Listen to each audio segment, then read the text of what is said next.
And how is the cold now different than the breathing? So we just did breathing there, but I know with your students and your workshops, you do both, the cold and the breathing. How do you discern them? Do you start with the cold so they understand the links and then end with the breathing? And I know you always say never combine the two, or don't go in the water when you're doing breathing, because that can be dangerous. That can be dangerous.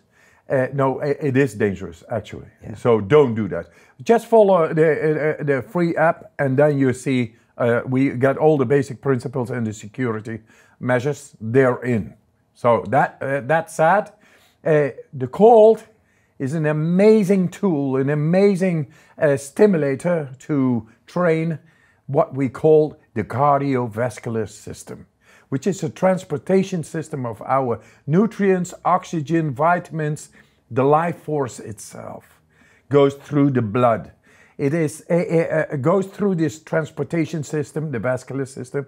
2.5 times the world is within us in distance. Right. That is capillaries, arteries, and veins. 2.5 times the circumference of the world is all throughout us. Or right? through around the equator. Right. I mean, that is about 100,000 kilometers. Right.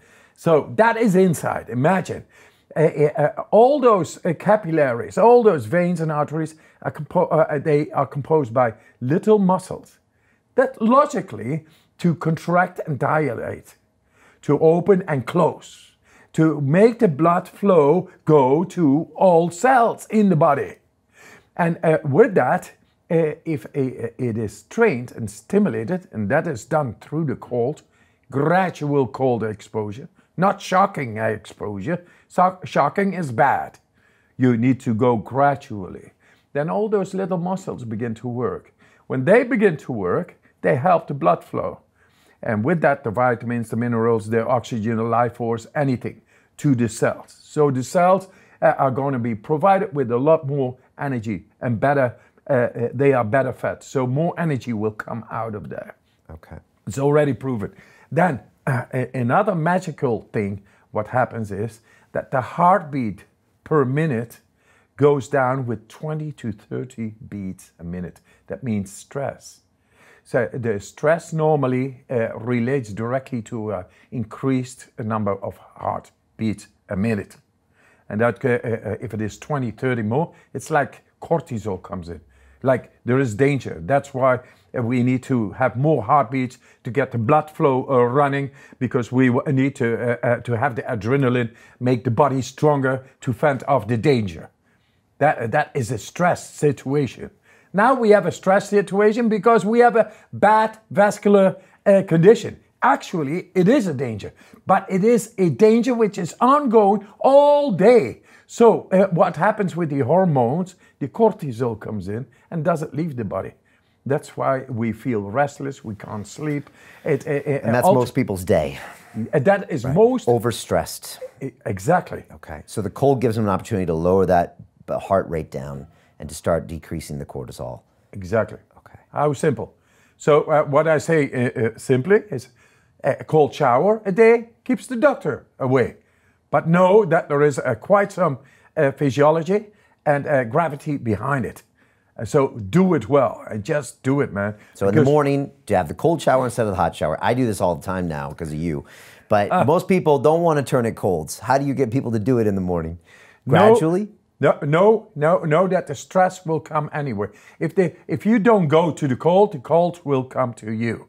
And that means it could be in the form of a flu or a cold. Why? You become sick ultimately if you have too much cortisol on an ongoing basis within your blood. Okay. So if you cut it, and then your body is able to switch into a peaceful mode, which is able to make more energy. And with that, you feel better, you got a better performance, and you prevent your body from becoming sick. Cold shower a day and breathing techniques every day as well? If you do the breathing techniques, it showed within scientific research, compared these breathing techniques, make the body alkaline, make the body the right chemistry. 5 hours later, they took the blood again, it still was there. And normally we are slightly acidic. That is because of all kinds of oxidative stress coming in, and it enters in the depth of our tissue. That normally is always there, but we don't notice it so much.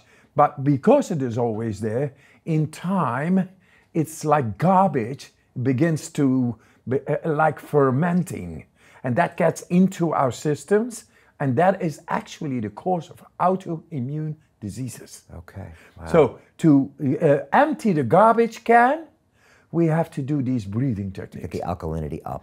Okay. Yes, and that goes into the lymphatic, the deepest of tissues, and chemistry becomes all right. That's the way. It's like not bringing the garbage. You have it in your house. It's going to stink at a certain moment. So learn to cleanse yourself through a quarter of an hour of breathing techniques. With that comes also the performance. Performance is being done when the muscle tissue is alkaline, not when it is sore, acidic. That's everybody knows acidic.